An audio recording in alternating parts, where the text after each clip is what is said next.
Ingat, ada adab, ada akhlak, itu beda. Awas, hati-hati, ada yang salah paham tentang akhlak.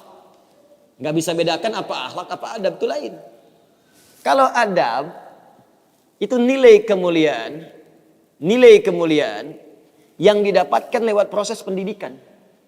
Belajar. Kemudian membentuk peradaban. Karena itu saat syarat untuk mendapatkan adab dan peradaban, itu syaratnya bukan iman, syaratnya belajar. Makanya di Mesir ada peradaban dulu, peradaban Mesir, peradaban Mesopotamia, ya, peradaban Yunani. Apakah saat itu beriman semua? Belum tentu. Kalau dia mau belajar, dia bisa mendapatkan adab dan bisa membangun peradaban. Makanya banyak orang beradab di Jepang, banyak. Disiplin, ngantri betul, Pak. Jadi kalau benar-benar antum masuk ke tempat gak ngantri, ketahuan antum gak beradab.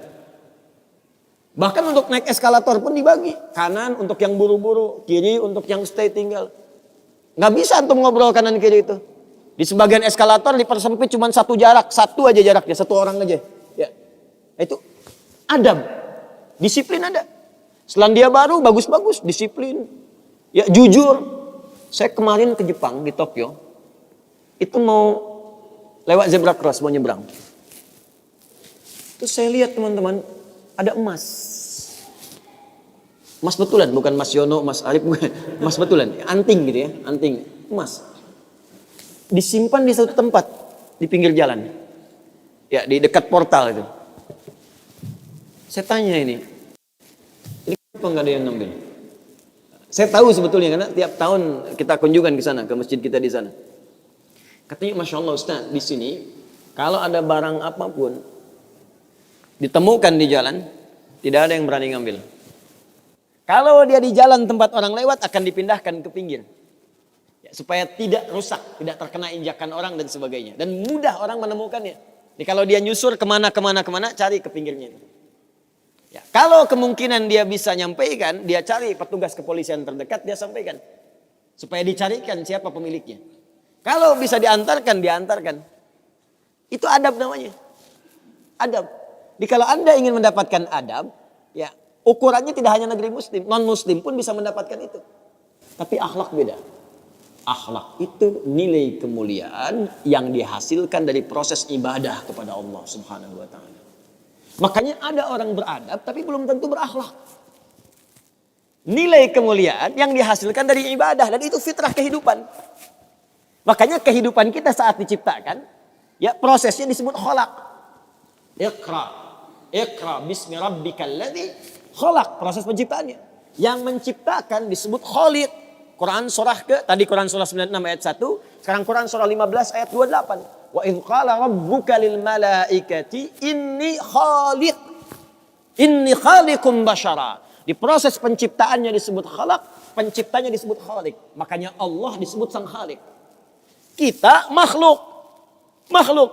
Bentuknya bisa jin, ya, bisa manusia, bisa hewan. Makanya saat disebutkan jin dan manusia menggunakan khalaq. Wa ma khalaqtul jinna wal insa illa liya'budun. Karakter itu, ya, karakter kemanusiaan kita, fitrah kita hidup.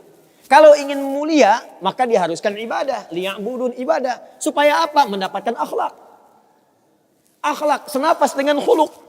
Kalau sudah terkumpul pada diri kita, berubah jadi khuluq. Itu yang disebut surat Al-Qalam. Ketika memuji Nabi SAW. Wa innaka la'ala khuluqin azim.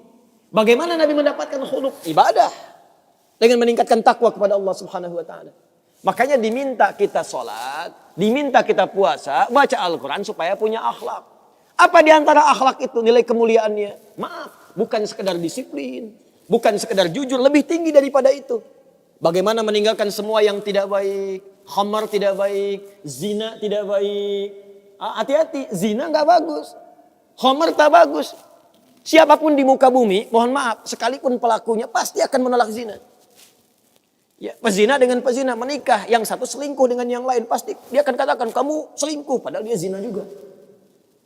Silakan cek. Mabuk sama khamar. Makanya dalam Islam khamar dilarang. Karena itu ketika Anda sholat, tujuannya apa? Membentuk akhlak. Apa diantaranya? Quran surah ke-29 ayat 45. Utlu ma uhya ilaika minal kitab wa aqimis shalah innas sholata tanha anil fahsya'i wal munkar. Fahsya itu perilaku buruk dari syahwat. Ya, pornografi, porno aksi, zina, LGBT, transgender, macam-macam itu fahsya. Mungkar, keburukan yang diingkari oleh hati, sumbernya nafsu perut dan akal. Membunuh, merampok, korupsi, ya, berdusta, kolusi, macam-macam mungkar. Ini sifatnya akhlak. Makanya mohon maaf kalau Anda katakan orang Jepang berakhlak, orang Selandia Baru berakhlak, itu Anda kurang pengetahuan. Beradab betul, berakhlak belum tentu. Karena di sana disiplin tapi mabuk jalan terus. Zina biasa. Itu bukan akhlak namanya, itu adab. Itu adab. Jadi kita mesti bedakan mana adab, mana akhlak, itu berbeda. Ya, karena itu orang ibadah, kalau benar ibadahnya pasti berakhlak. Jelas? Kalau orang belajar mungkin beradab, tapi belum tentu dia berakhlak.